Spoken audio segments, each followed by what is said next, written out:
Bongkar prosedur nyamuk yang diterapkan militer Israel di jalur Gaza, memakai warga sipil Gaza sebagai tameng manusia dan diklaim dipekerjakan 6 kali sehari. Mengutip Tribun News pada 14 Maret, prosedur nyamuk itu dibongkar oleh seorang perwira Angkatan Darat Israel dengan tanpa disebutkan namanya. Dijelaskan olehnya bahwa ia sendiri mengaku kaget ketika ia mengetahui bahwa seorang tentara menggunakan sipil sebagai tameng. Taktik itu disebut sebagai prosedur nyamuk, di mana cara kerjanya menggunakan warga Palestina yang dipaksa masuk ke dalam rumah dan membersihkan rumah tersebut. Maksudnya untuk memastikan tidak ada militan atau bom di dalamnya. Adapun warga sipil yang digunakan sebagai tameng disebutnya sebagai syawish. Diklaim hampir setiap peleton memiliki seorang syawish, sehingga akan ada 4 syawish dalam satu kompi, lalu 12 syawish dalam satu batalion dan 36 syawish dalam satu brigade. Polisi militer Israel membuka 6 penyelidikan tentang penggunaan warga Palestina sebagai tameng manusia. Lantaran di Gaza tameng manusia setidaknya digunakan 6 kali sehari.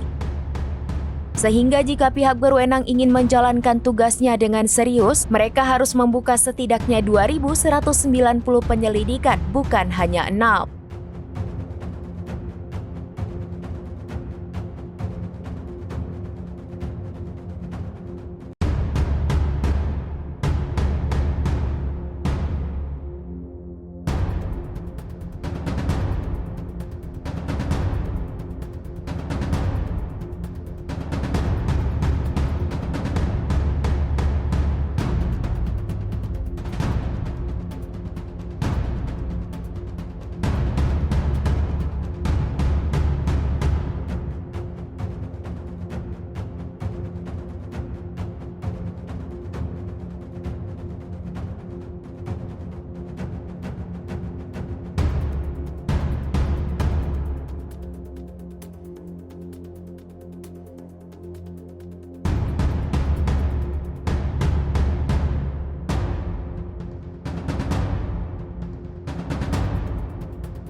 Download Tribun X sekarang, menghadirkan lokal menjadi Indonesia.